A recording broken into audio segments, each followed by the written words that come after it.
Good afternoon. My name is Joshua Gleish. I am the Associate Director of Administration for Columbia's ERM program. I'd like to welcome you to today's event, Expected Changes to Cyber Risk Disclosures and Governance. Throughout the course of the event, please feel free to post any questions you have if you are attending online through the Q&A function at the bottom of the screen. All questions will be answered at the end of the event. Before we begin, I'd just like to mention some upcoming ERM events. We have our Coding for Risk Management seminars every Friday through the end of the semester. Our Applied Coding for Risk Management seminars, our last workshop will be this upcoming Friday. Then we have our IQRM and Introduction to Finance seminars every Saturday through the end of the semester. And finally, our Exploring the Power of Mindfulness seminars, which will also conclude next Thursday. Without any further ado, I'd like to present the moderator of today's panel, Shahryar Shagagi. Thank you, Josh. Good afternoon, everybody. Shahryar Shagagi here. And I'm privileged and happy to present and practically over the next hour with my colleagues present to you the topic of cybersecurity as it relates to Board of Directors and SEC's upcoming requirements related to that. So just quick introduction of myself, and I'll let my panelists to also give you a quick overview of their background. I have been in the field of technology, and in the last 15 years, cybersecurity has been my focus area. I've had a great experience with great set of firms that I've worked with, some of the largest and best consulting organizations in the world, so very privileged to be part of those organizations. And I have also been involved in some corporate, including financial services focused, and in the past 4.5 years been teaching here at Columbia University. With me, I'm privileged, I'm very happy to have Amy. That really have a lot of unique needs in terms of their larger competitors. And I have previously had the privilege of working with Shahryar on similar presentations and learning opportunities aimed at board of directors. So hopefully I'll bring that kind of flavor for what the board is looking for and be able to kind of discuss with Chris where some of the nuances from the SEC's proposed disclosures are coming. Thank you for having me. Good, thank you. Thank you, Shahryar, and thank you, Amy. My name is Mike Stiglinese. Right now, I'm semi-retired. Had spent 28 years at a major financial services organization where, for a good portion of that, I was the CFO of various business units and the CFO of their global operations and technology. And then for my last 4 years there, I was the Chief IT Risk Officer in the area of cybersecurity and continuity of business and the operational risk component of technology. After that, I worked a little bit on different consulting areas, and I spent the last 6 years with BDO. It's where I knew Amy. In Shahriyar's case, I knew him at BDO, but I also knew him at Citi. So, now what I'm doing is I'm sort of semi-retired, working with just certain firms here and there on advising them on their strategies and the areas of cybersecurity, and working with boards of directors to better understand the whole environment. Okay, Chris. Good afternoon, everyone. Oh, we've got some more students coming in. Good afternoon, everyone. Chris Hetner. I am not semi-retired at the ripe age of 51, but I've been in the cybersecurity space for just about 3 decades. I actually worked for Mr. Stiglinese in information security capacity at Citigroup. Started early on in my career as an undergraduate student here in the great City University of New York at John Jay College of Criminal Justice, where I was studying the intersection between criminal behavior and the use of information technology. And this was kind of early days back between 1991 and 1995. That was the pivot point to expand into an information technology. At that stage, there wasn't really a booming cybersecurity industry, but information systems and security principles were still solid and true and consistent across financial services, mainly in government entities, which led me to pursue several what I call security operations, technology operations roles for Wall Street firms. I joked earlier that I spent the first 8 to 10 years of my career operating and managing systems in a data center, so I did not see the light of day for that tenure. And once I was completed that technical journey, fairly hands-on deployment of information systems and network security systems, I went to join Citigroup, which means that I had to go from working in jeans and t-shirt to putting on a suit. And through that journey, learned tremendous amount of, gained a significant amount of knowledge in the intersection between technology, risk, information security, and how it impacts the financial markets. That's why I met Mike, worked in a cybersecurity capacity, and helped to support the investment bank capital markets business on how they secure their systems and their suppliers, and working with the regulators. And so it was a fairly expansive role. I argue that, and I joke, that's where I lost most of my hair.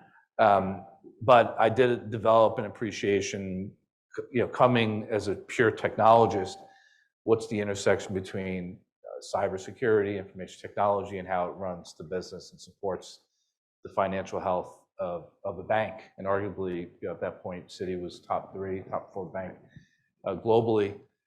And then I went from one interesting company and went to work for GE Capital, which was, at that point, it was a top 10 financial institution, about $500 billion in assets, largely a commercial bank and a consumer platform to support the global industrial systems, but nevertheless, it was a significant global bank. And they, at that point in 2008, this was during the financial crisis, had started to realize regulatory pressures from Dodd-Frank, and therefore the bank itself became more centrally regulated. So I took my experience working for Mike and working with Sharia, actually, back then, Citigroup, all that regulatory muscle, working with the OCC, the Fed, and built the centralized program for GE Capital.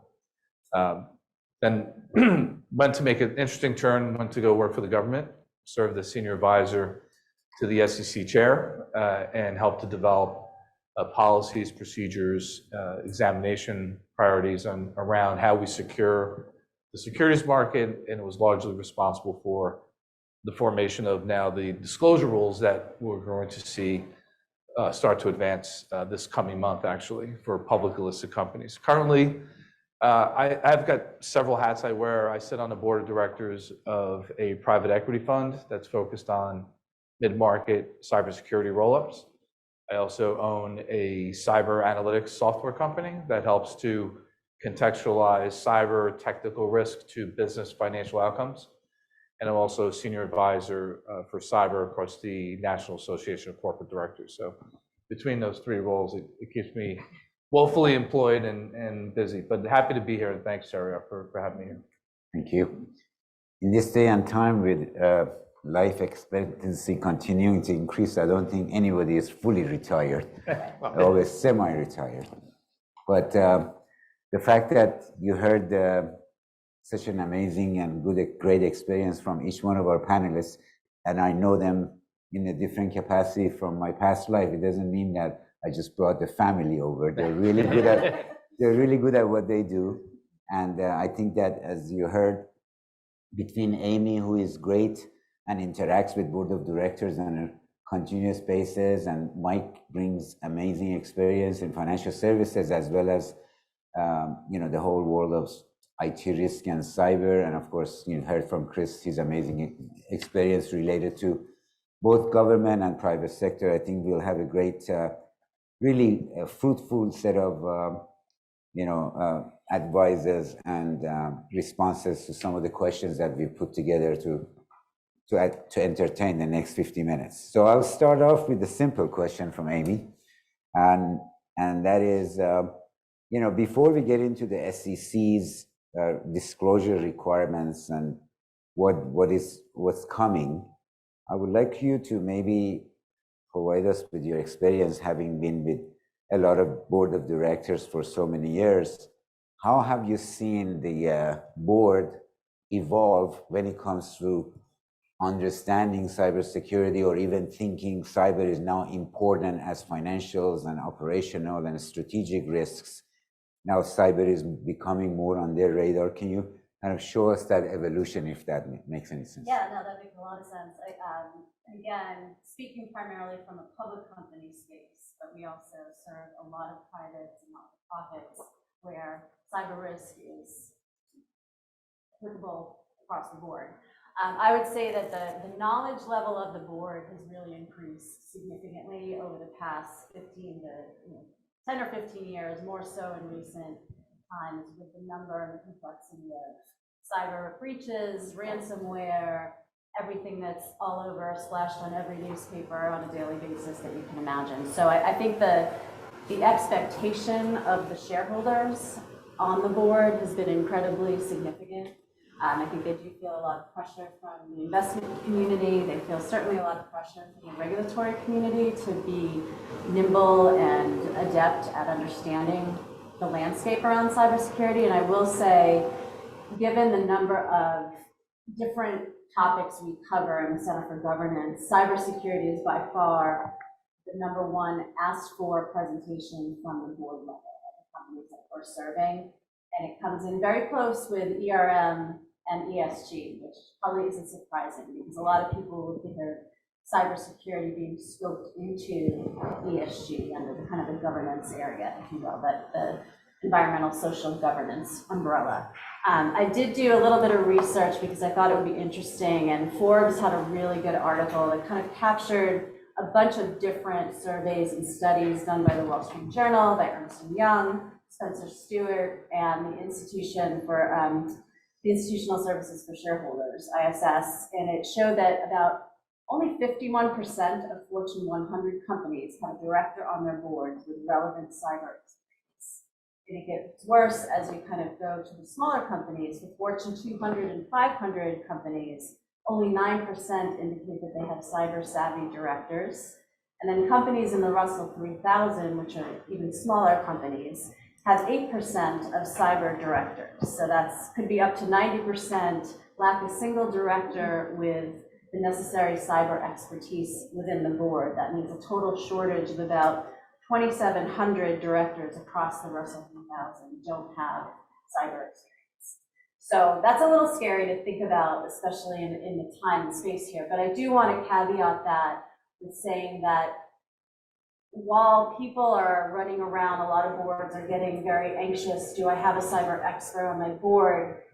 What's missing is kind of the broad scope of things and thinking about what does cyber expertise mean to that company, that specific industry? Do we have strong management ranks that have that cybersecurity experience that we can rely on as a board? Do we also engage third-party advisors to come into the boardroom to help the board work through what they need to do to oversee management? And I think that the clear definition here is really the oversight expectation of the board versus the management aspects of the company that should be done by the C-suite and management teams below. And I think that's a big thing to understand in this space is that, especially when I work with smaller boards, it becomes very apparent to me that, in a company that has, say, 3 to 5 directors on the board versus a larger company where the average might be 9 to 15 directors, there's a lot less opportunity to place a board member that has really one specific focus on cyber risk, unless that is truly the overriding risk that that company has to deal with. So I think it's very hard to say that you should have a cyber expert on every board, but I think you have to look at it holistically and look at your full kind of realm of expertise. I would say that companies are getting very good at defining what cyber skills may be needed in terms of putting them in their board matrices.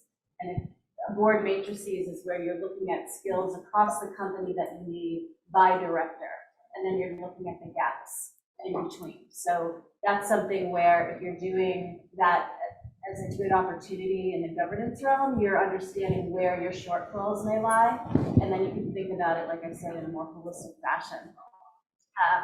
I think, you need to look at the overall board knowledge and those with management that are tasked with cybersecurity. So the CISOs, if you're a larger company and you have a CISO, which is separate from a chief information officer, which is separate from the chief risk officer, which is separate from the chief technology officer. If you have those different avenues at your disposal, and there's a lot of strength in those teams, that's a very good thing. Again, when you flip that and you think about a smaller organization that may not be suited like that, they probably don't have a chief information security officer at their disposal. So what is at their disposal?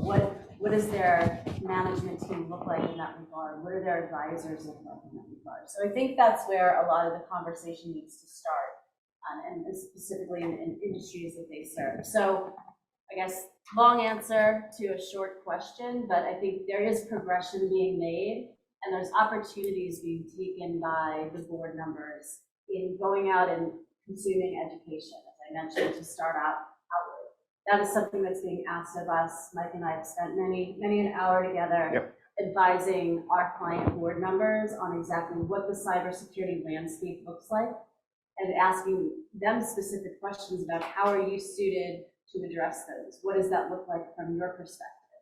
Who do you rely on in the company to give you information? Is that information in the right amount? And we'll get into that later. But one of the things I do want to bring up, Shariar, and I think we talked about this, is the board has the best position to set the risk appetite and tolerance for the company. Risk appetite meaning how much risk do I want to absorb?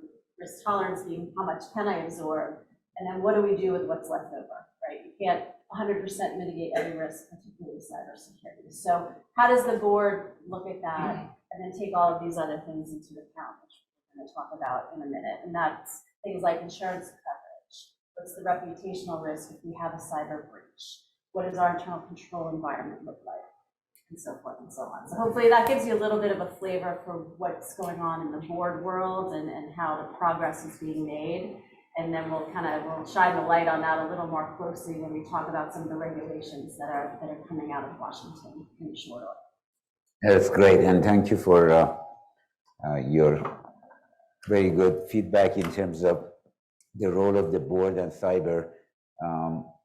I'd like Mike and Chris to maybe elaborate in terms of, based on what Amy said, specifically, as we discussed, you don't have to be a CFO to understand financials when you're on a board. What truly rolls up to the board in terms of reporting that, going back to what Amy said, matters, and how do people actually, especially for appreciate the risk appetite and risk profile, how do you actually come up with some examples of what that means when you're looking at organizations' risk appetite or risk profile, when what that matters to the board? Well, I mean, that's one of the things that, we've had this conversation multiple times, that's really missing from the cybersecurity space, and in some cases from the IT space in its entirely, which is the communication process that you have in the organization between the people that are handling the operations and senior management and then the board of directors. And the parallel I'll make, and you'll find I do this a lot simply because, as I mentioned, I was a CFO for a long time. I use parallels against the financial process. When you think about a financial process and how a board of directors gets involved, when you're dealing with the people in the operations, what they're doing is they're doing debits and credits to general ledgers, they're doing accounts payable, they're doing all of these different types of things of accounts receivable and get into the details. That's not the type of information that the financial process feeds up to a board of directors. What they're able to do is take that and translate it into certain items that are more generally known, like revenue, expense, what your profit margin is, and all of these items. And that's how management is able to communicate with the board of directors in such a way that whether the board member actually has a background in finance or is somebody who had a background in marketing and knows very little about the actual financial side of it, he does understand what that information needs. When you deal on the cybersecurity and the IT side, in the current environment, although it's improving, what you have is too much of the situation where you're dealing in the trenches and people are getting this information, which is how many attempted breaches, all these different things that are happening on a day-to-day basis. And you're talking about thousands and thousands of things that happen to a corporation every single day. How do you now synthesize that and feed that up to the board of directors so that people can understand that process? And at the moment, that is one of the biggest gaps that I see in this whole process. That's why there's this requirement that'll be coming out from the SEC. What they're looking to do is to formalize that process a little bit more, to make sure that your board of directors has the knowledge they need to be able to help manage the cybersecurity risks in your organization. And what that involves is being able to either have somebody who has the skills on the board to do it, but as Amy said, if you have 4 members of the board of directors, you're not going to trade one of those seats for somebody who just has cybersecurity experience. What you really need is that communication process, which that would work whether you use external vendors or you start doing things in-house. It's creating that linkage that doesn't exist today. That's great, thank you. So let's, since we're talking about this SEC rule or proposed rule that is going to be coming in a few weeks or a couple of months, I think Chris is the best to tell us some estimated timeline, but maybe we can hear from Chris a little bit of the breakdown of the rule, like at least some of the highlights of what is it going to mandate to public companies, please? Yeah, so just to echo the disconnect between management and the boardroom, I sit on a couple of boards, but I also serve the community of the National Association of Corporate Directors. We've got close to 25,000 members in our portfolio. And I would say on average, over the last 3.5 years, we survey our membership, and on average, 70% continue to return a result that indicates they do not understand what's being delivered to them in terms of, it's not just cyber risk, but it's also technology risk, digital exposure. It could be artificial intelligence, but the cybersecurity narrative is deeply entrenched and technical and not contextualized to a language that's well understood by the business, well understood in action by the board. And so that disconnect continues to persist. And what we see as a successful mechanism to improve that communication is the distillation of some of these nuanced technical complexities that exist across the enterprise and bring it up a level to areas that are aligned to what we call business exposure analysis or loss peril categories, very similar to how the risk transfer markets consider loss peril categories across cyber or across, let's say, automobile type of insurance. And those loss peril categories can inform and dictate how we deploy capital and resources and investments. And so there's an opportunity, is what I'm saying, to improve that dialogue. Now, what the SEC has done is they've taken the interpretive guidance that was issued while I was serving under the chairman Clayton at the time, where the underpinning behind the rule was, let's think about cyber in two distinct domains. One is the risk that exists across the enterprise. That's analogous to, I'll use the healthcare analogy. If I go to visit the cardiologist and they discern that I have 80% blockage in my left artery, that's a risk that needs to be identified, treated. Otherwise, I'm looking to go into the emergency room, right, for cardiac arrest. And then the other lens on the cyber is the incident, post-incident. So to the extent that you have an event that occurs, you have an obligation to disclose how that event has materialized and how it represents harm to your business. Now, that was on the umbrella of guidance, but now we're taking that guidance and we're making it a hard, fast rule, which means that the entirety of the commission is going to vote on this. It'll likely occur within this month.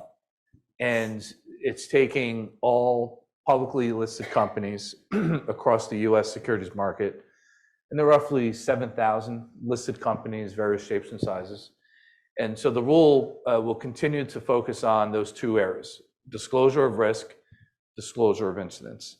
And the lens by which you should think about disclosing is based on materiality, and materiality is informed based on how those risks and/or those incidents negatively impact your company's business, operational, and financial exposure. 3 distinct categories. And within the proposed rule, the commission clearly states specific examples, such as, what if an incident were to occur that caused an outage, and that outage was a result of a ransomware event? Let's just play out the scenario. Let's pretend now you're a manufacturer, and suddenly that outage results in a full week of you not able to produce widgets. What's the cost for delay in products? What's the cost obligation to your customers, to your counterparties? How does that implicate your supply chain? Because now you're not able to produce widgets. Your suppliers are on standby. So there's the ability to untangle that cost implication to understand what the implication would be to your balance sheet needs to be front and center as part of that analysis. They clearly state areas such as intellectual property theft. We see intellectual property theft emanating from competitors, from foreign nations, from employees that may be compromised by an individual outside the company to say, hey, go steal this intellectual property, download it onto a USB drive, email it encrypted, upload the file into the cloud, whatever the mechanism is. I suddenly have an intellectual property loss, and that can have downstream implications on your balance sheet. So there's very specific examples as to how the SEC is expecting organizations to categorize those losses to your balance sheet. And so that's one core principle that is going to be what we think is game changing in the market, because now, to Mike's point, this gets out of the technical nuances of cyber bits and bytes to how does it implicate your balance sheet. And now we're having a conversation more aligned to the business with the CFO, the chief risk officer, oh, by the way, the general counsel that has to contend with class action suits. Class action suits, lawsuits directed towards directors and officers. Who in the audience here is looking to pursue law school in some capacity. But the class action suits can materially outweigh the cost of the immediate attack. We've seen that in the case of Equifax. Equifax breach was all in total cost, about $1.5 billion.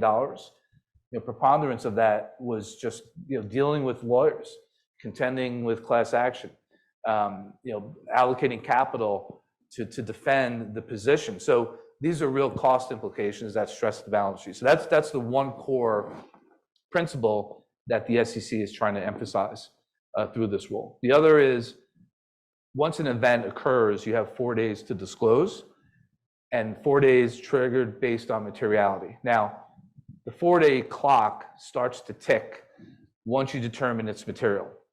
But here's the nuance here. It could take you months, if not years, to determine that materiality.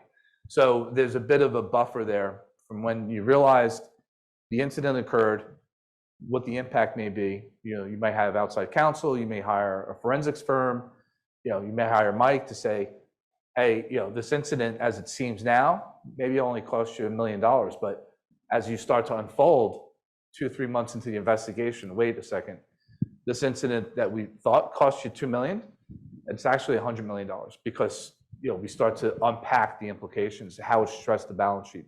So that's on incident reporting.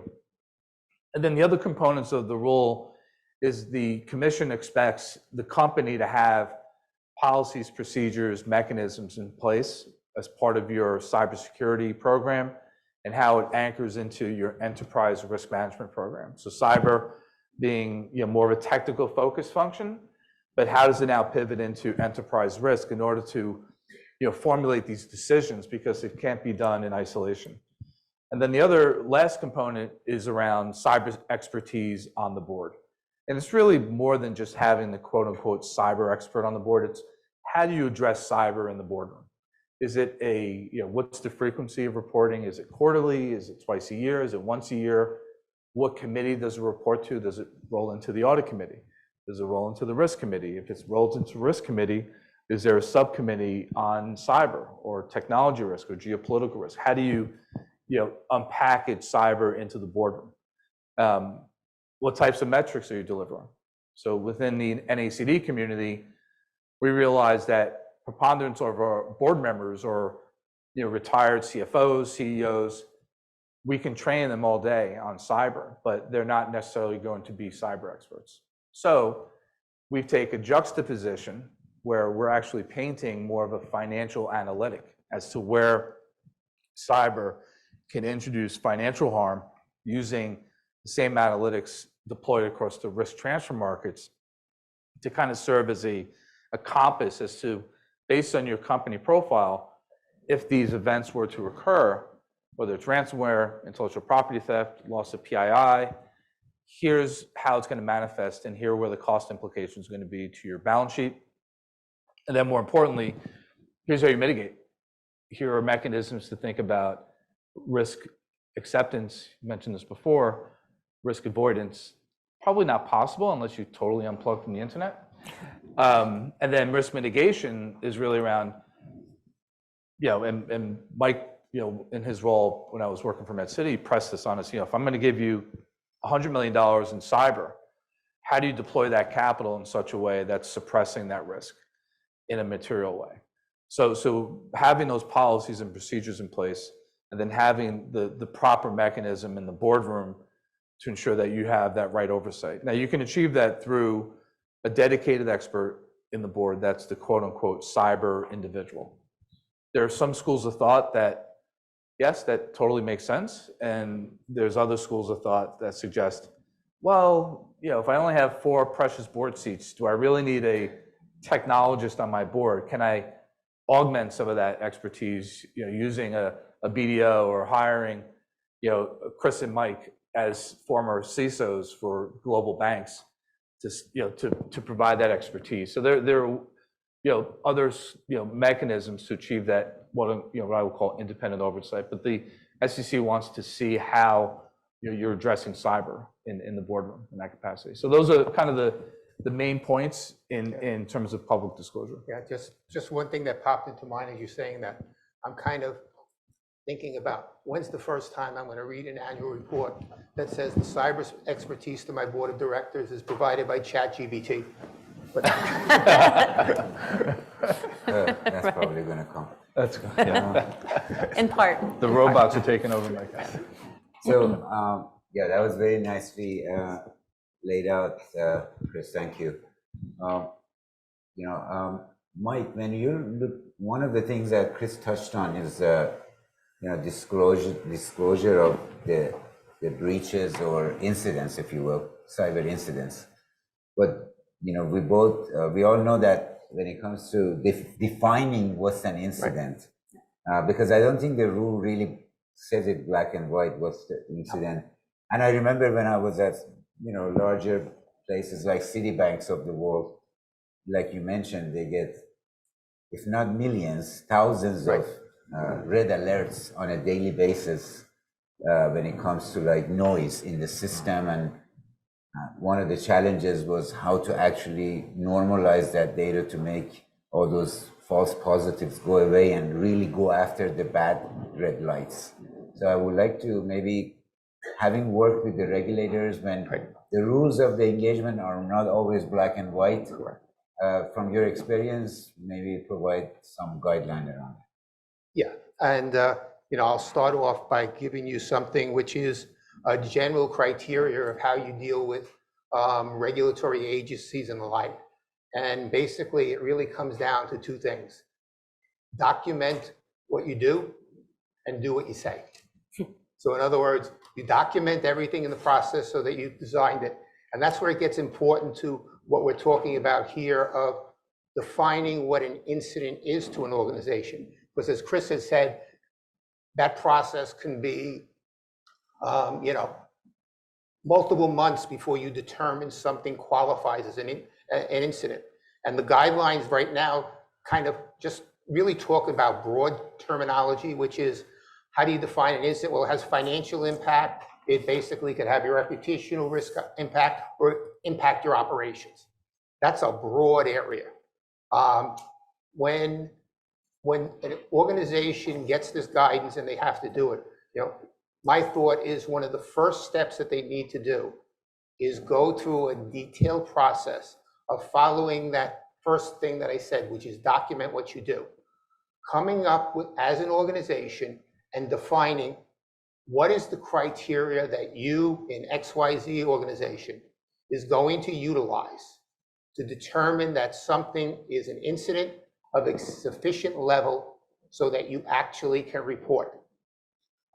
Because again, if a regulator comes in, you're in a much better position if they disagree with what you're doing than, when you say, well, this is how I've defined it, and that what you're doing is having the discussion on the fact that, well, they disagree with your definition or you need to tweak your definition, versus the other side, which is, well, you guys have no criteria and you're just winging it, and we disagree with what you're reporting there. So I mean, the key thing in my mind is determining as an organization. So now how do you go through that process? You go through that process by covering the type of things that we've been talking about so far, which is, everyone looks at cybersecurity as this black box. Well, cybersecurity is a risk management discipline. It's the exact same as any other. You're basically dealing with, you have your threats. You basically say that creates an inherent risk for me. I put my controls in place. I come up with a residual risk. Is that residual risk in line with what my overall risk appetite is? If yes, I'm fine. If no, I have to enhance controls. If I'm a lot less risky in this area than I typically am, I might consider, changing what types of things I invest in. So that whole process of defining everything in terms of risk management and why you decide certain things are reportable versus not, and having that criteria, having that documentation of what am I going to do, and then being able to talk about how you perform that and how you've met that criteria, I think is going to be the key to this whole section. Great, thank you. Given the limited time, we only have around 10 minutes or so, maybe a little bit longer, but let me jump around a little bit to some of the key points that was brought up, which is, Amy, we talk about disclosure, we talk about establishing transparency with not just the regulators, obviously, since it's a disclosure, it's publicly available information. It's almost like giving the results of your weakest points to the bad guys so that they know what are your weak links to come in and get after you. Forget about the investor community and everybody else that you rely on. So what are your thoughts related to that? Yeah, no, I think that's a good point. And if you've read any of the comment letters that have come back through this process with the SEC's required disclosures or proposed disclosures, there is a lot of concern from companies that they'd be tipping their hand to both the fraudsters that are committing these crimes, as well as to their competitors potentially, and identifying vulnerabilities that competitors and others can exploit. So I think that's a realistic concern. However, I think what the SEC is asking for, and Chris can keep me honest here, is really the investing public wants to know how well a company is governed around risk. And we've categorized cyber as a risk that has to be mitigated like any other risk a company faces. So what does that look like? How does the board approach that? Where is the expertise involved? And I think when you think about how a board documents what they do, a lot of that information from a public company standpoint is available in their charters that they're filing, right? So you talk about whether the risk is being mitigated at a full board level, which some risks are, because it's just too big of a risk that should be delegated, where in other organizations, they might be allocating portions of that risk out. So a lot of companies see the audit committee as being, or the risk committee being the likely committees of the board that particular risk is focused on, with that committee reporting back to the full board. So how that gets documented in your committee charters in terms of the roles and responsibilities, I've looked at a lot of audit committee charters, and that's one of the overwhelming questions that I often come back is like, okay, I noticed that you had a little bit on cyber in here, but it really didn't tell me what you guys do as an audit committee. So I think there's a lot of room in there. And I actually am on the advisory council to the Center for Audit Quality, which is kind of a not-for-profit professional organization in DC that looks at the audit firms in large part and tries to help prepare better audit quality. And we do a lot of engagement with the SEC and the PCAOB, all the organizations that kind of get involved in governing both the investment community and the audit profession. And one of the things that they do every year is a study with audit analytics of audit committee disclosures. And where they've found significant improvement over the past several years has been in the cybersecurity disclosure space of what the audit committee's role is in overseeing cyber risk, and then how it gets allocated among the board. But there is a lot of room to be desired because you can only put so much in proxy statements. It really needs to come back to understanding what is it that we're trying to tell our investing community. I think some of the other, you mentioned general counsel, a lot of times you're going to be involving your investor relations groups as well, because that's another avenue that they're speaking with potential investors and current investors in companies about risk. So I think you need to think about that from a documentation standpoint. I think from the scrutiny that we're going to expect out of these resulting standards on companies, I think is going to be warranted. I think what you would expect is having a disclosure approach that's very thoughtful in what you're doing, strategic. I think you need to tie in cybersecurity to the strategy of your organization, because as Chris rightly pointed out, a cybercrime can affect all aspects from operations to product development to your supply chain to everything you can think of. So it has to be built into the way you're strategically thinking about the future of your organization. And then I think within the board, it's really looking at the relative magnitude of what a cyber risk could represent to the company. So we talked about tolerance and what's left over. Then from a board's perspective, I think what's most interesting is what is the right amount of time that should be allocated to a significant risk. And I see a lot of audit committee discussions, and I see a lot of presentations that get provided to the audit committee. But I also hear on the flip side of that is the audit committee has so much on its plate that spending adequate enough time on topics like cyber oftentimes gets squeezed, in addition to all the other disclosures and other things that they're doing in reviewing financial statements and internal controls and compliance and ethics hotlines. But I think that's really a prioritization aspect of the board, and particularly the audit committee chair, if that's where cyber rests. And then I'll just provide a couple more insights and then pass it along, because I know we're short on time, but really looking at engagement. Is management engaging with the shareholder community on a significant risk like this? And what is the board's role in understanding that engagement? Because I think that's where you have a lot of angst from investors, where they don't understand the vulnerabilities that affect the company because they aren't seeing these disclosures in black and white in the information that they're reviewing. So I think that's another aspect that we probably won't break down today, but I think the last thing I'd like to say, and I might be stealing Mike's thunder, but having the right folks on speed dial. We did a recent board forum where we had the CFO of a company that just had been impacted by ransomware, along with the attorneys that helped them through that process. And the board members in that audience were just kind of, a little bit shell-shocked to think about all the preparation you should do ahead of time before an impactful breach occurs, because those phone calls, they don't come in, the middle of the day when you're, at your prime and everybody's around you. They happen on Sunday morning when you're just, having your eggs and reading, the Times. And you have to know who you're going to call. Is that CFO or that other executive that gets that call that you have a massive breach that's about to, go viral. So I think just having the external folks, your advisors, the FBI, the, enforcement folks that you want on your side to understand what you're supposed to do to mitigate at that point in time, your attorneys, and have that spokesperson designated. You certainly don't want, an 11-member board of directors running around and all saying different things to different people. You need to have a well-orchestrated response to a crisis. And I think that goes just crisis management 101. So I'll be quiet. Great, thank you. Yeah, speaking of, how do you spend your money on cyber mitigation against some of those disclosures that may have been reported as risk? I guess we can ask ChatGPT to give us the breakdown of that cost.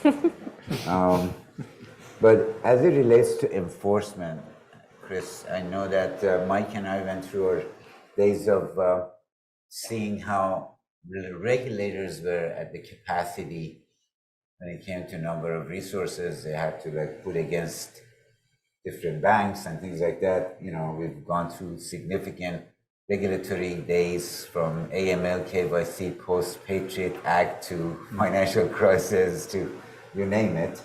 But right now, I'm thinking when this becomes a law, and you mentioned about 7,000 somewhat plus or minus companies, how does SEC, given that we have shortage of cyber resources, how does SEC have the capacity to go after? What's the enforcement like from your experience?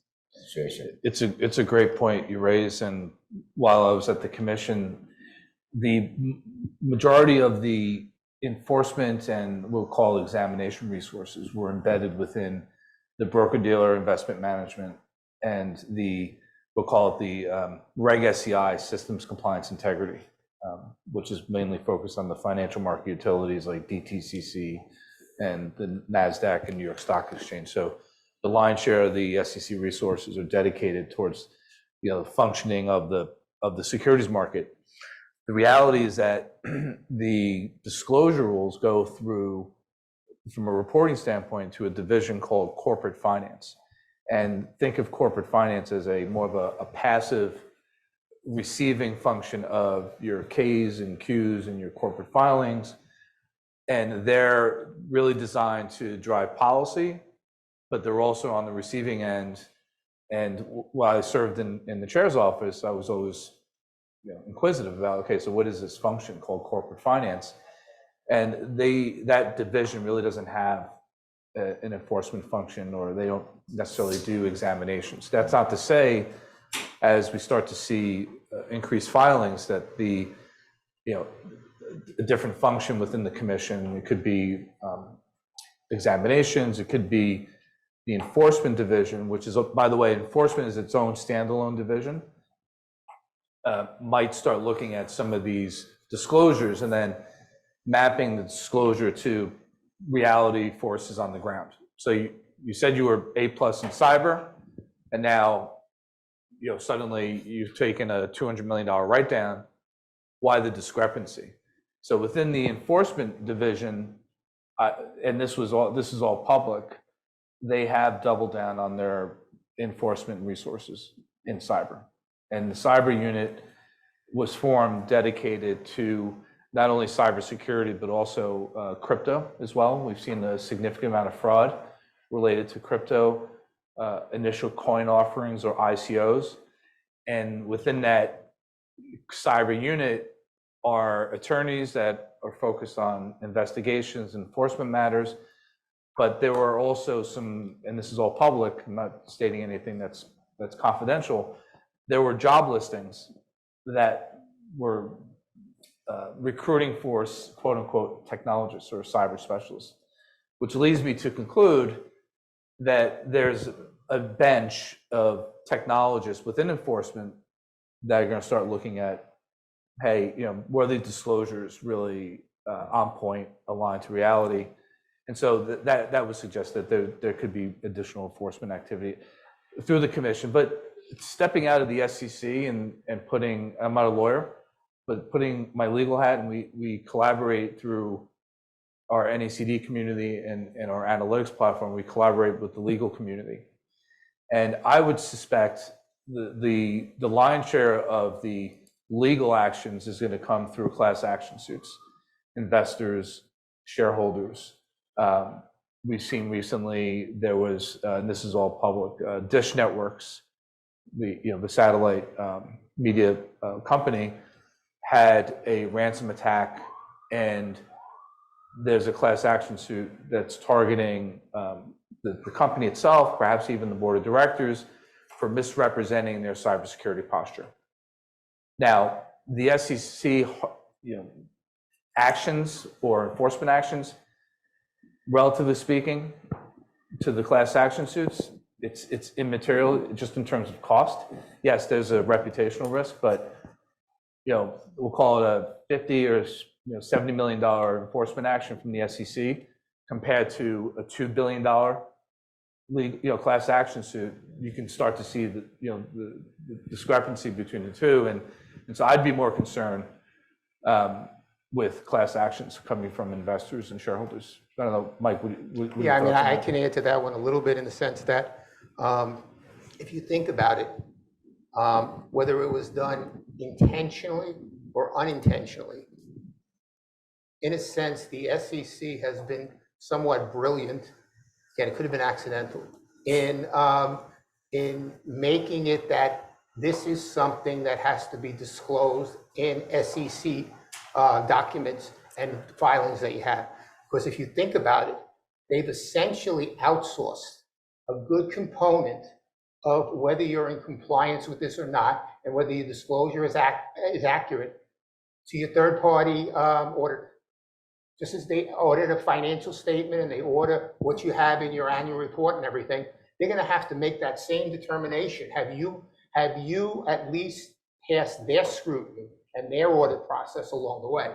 So in a sense, again, I don't know whether they did this intentionally or not. A lot of the legwork is actually been outsourced onto the accounting firms and their ability to audit financial statements. Which ultimately the PCAOB, with a lot of acronyms here, folks, which is the regulator for the accounting firms, is regulated by the SEC. It's a neat little circle. Yes. So I think we've reached to the bottom of the hour, or the Q&A part. I received some of the questions, from the folks that are online. I'm happy to address any questions here in the room. So I'll read one from online, and then I think we have a person that likes to ask a question. And I'm not surprised to see the first question, which is, given that we have a lot of our students here at Columbia that are going through this related education, higher education, getting their advanced degrees in enterprise risk management or related areas, and they like to connect the dots between, with other things said, what is the job market related to this area? And I'll combine it with another question, which is what are the entry points? I mean, we have again amazing people here on the panel. Amy, again, reminding you, she's a managing partner with BDO, one of the largest firms that does the audit things that Chris just pointed out, but also a lot of consulting advisory, as well as Chris has a lot of links into the market. So just quick to the point, if you will, so we have time for a couple of other questions. Just some tips from you, how do our students that are graduating look into these jobs? That would be. Yes, sir. Yeah, I mean, you teed that up nicely. Our advisory practice is constantly seeking very well-schooled folks in all areas. Cyber is going to be no different. There's a lot of opportunities within forensic accounting, within cybersecurity platforms. We do a lot of SOC reporting, which is looking at companies and making sure all of their controls are in place kind of outside of the audit, so that when the auditors go in, they can rely on some of that testing that's done. So there are multiple, I think, entrance points from the perspective of an accounting and advisory firms. And all of the larger firms do that. There's a lot of boutique firms as well that focus specifically on cybersecurity and other aspects. So I think any kind of risk management combined with cyber skill sets is a very desirable place to be. And I will say, for those of you that also have had the more executive experience under your belt in terms of coming at this from an operational standpoint and now combining this with risk management and cyber expertise, there are opportunities, again, on the board. Because, as I mentioned, there's a lot of aspects to this, whether boards are going to take on some advisory roles. So Chris mentioned he's an advisor to a board. That's another avenue and a way to go in terms of, I do that myself. I'm on an advisory board to an audit committee organization. And it's very interesting work, because you can take that knowledge, engage with the board, and that becomes a stepping stone for future board opportunities for you, because you have the best of both worlds. You're not taking on the liability of a board member, because the advisory board is kind of out of that realm, but you're also getting that practical experience and education with those board of directors who sit on multiple other boards. So they're always looking for other information. So that would be my aspect. Yeah. I'll quickly go through. I mean, from the perspective of a student who wants to get into the cyberspace, obviously what's happening is you have all the hackers and the bad actors out there that are creating the market for you. So there'll definitely be opportunities there. And the good news is, actually, if you really think about what we call cybersecurity, it really encompasses how do you apply a lot of different areas that you're studying right now against a cyber problem. An example would be, cyber has the operational component of it. So basically, you're going to have the people who understand how to run the process, how to run a network, how to do anything on the technology side. They can find a career in cyber. If I go to the other side of the equation, there's the whole thing of how do you comply with regulations? How do you make sure you manage risk and all that? So if you have a familiarity with risk management, there's opportunities for you in the cyberspace also. If you think about it from the perspective of all of this thing gets put together by strategies and different plans and all that, well, there's a whole strategic side that's there. So when you really think about it, in the cybersecurity space, there are ways to apply almost any type of the different backgrounds that you're getting in the risk management space and the technology space against cyber, if that's what you wanted to do. Chris, 1 minute. Yeah, I would agree with Mike, namely the cyber arena it's rich, it's vast. If you want to take a pure technical play, there are a million jobs to go after that. If you're still want to stay within enterprise risk management, you can think about supply chain cyber. You can enter into insurance. How do you optimize risk transfer? You can also step into operational risk management. How does cyber implicate your operational resiliency? There's governance, there's the compliance regulatory, and then the hybrid between enterprise risk and cyber would be a pure technology risk function where you kind of straddle between the two areas. Great, thank you. Please. Michael. Thank you very much for coming here, and I got to say this. People who know BDO. Thank you. So I have two questions. Number one is, in terms of the privacy law, I mean, we don't have any national privacy law as the Europeans do. So what's the nexus between the privacy law, which is handled by the states, and this new proposed ruling? Because there's also issues with privacy, cybersecurity thing. The second one is in terms of modeling. what kind of scenario modeling do you use, especially in geopolitical risks involving China, North Korea, and non-state actors who are supported by those state actors because they are more sophisticated than somebody who's hiking from his basement? How do you tackle that, and how do you monitor that, and how do you anticipate what's happening? And the last thing is on April 28th, there is a big conference going on at NYU on public crisis. So if anybody's interested, I think you should register. Thank you. Yeah, thank you for the question. You have a few points. So I'll make a couple of feedback. Actually, right behind you, there's a privacy attorney and one of our lecturers that is a god of privacy, Alison Bird, sitting down. So during the social networking time, for sure, she can give you a lot more educated answer than I can. But I can tell you that you made a good point. The privacy laws are continuing to evolve and increase across different states. Here in the US, there's no standard federal law, as you know, and in the other parts of the world. So, you have to find the common denominators in terms of, and there are a lot of analysis. I remember when we were at Citibank, which was at the time the largest bank in the world in the mid-2000s. Mike can tell you that we had to deal with data privacy way back when.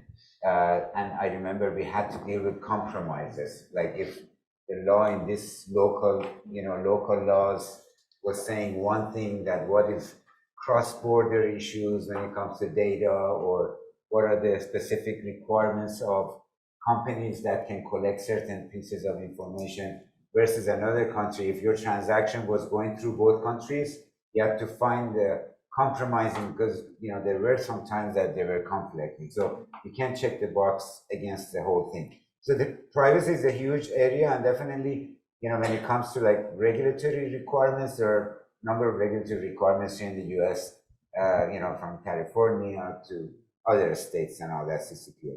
But when it comes to threat intelligence and threat bad actors, as you mentioned, there are, we teach it here at Columbia, from very kind of a green bean, garage type of hackers to sophisticated, nation states. And I think, as you know, cyber is a weapon these days. It's not just China or North Korea. Everybody uses cyber as a weapon against other countries in the world. So it's something that, depending on, some of the things that Chris pointed out about companies and, how do they protect themselves, the whole value chain that he described. I think, as you know, they're what we call critical infrastructure organizations, like power companies, like the banking system and all that, which if they are hit, it has an impact across. So for those organizations that are more target of the bad actors, especially nation states, obviously the expectation, the bar is set higher in terms of like how much you need to focus in terms of meeting some of those control requirements, versus if you're like a more of a contained, a smaller retail store, for instance, that is a public company, as an example. So it's a risk-based approach at the end of the day, what we have to address. But if I missed anything, please. I was just going to make the point that in a lot of organizations, really understanding the vulnerabilities at the kind of the grassroots level. Number one, employees still represent one of your largest threats to your business by clicking on phishing scams and other things. But that aside, I think a lot of organizations that we deal with, I think, are even more afraid of the third parties that they're doing business with and transacting with, that don't have the same level of control environments that they do. And that presents an enormous vulnerability to companies. And how do you put a dollar figure around that exposure? And I think that's really a critical area that if I were a board member, I would want to know that type of information from management. What are you doing to look at your third-party exposure? Are you considering shrinking some of that supply chain management to, focus on companies that are better protected? But how does that play out in, what we just went through in a pandemic where you needed to have a broader supply chain in many instances? So there's a lot of very strategic and operationally focused decision-making that goes into this. So it's not for the faint of heart. So there is, again, a lot of opportunity here. And this was great. Thank you so much. Unfortunately, we are out of time, and I wanted to just invite the attendees here in the room to join us, and we definitely can have more conversations. But again, thanks for your time. Thanks for panelists' time, and looking forward for the next event. Have a great day. Thank you very much.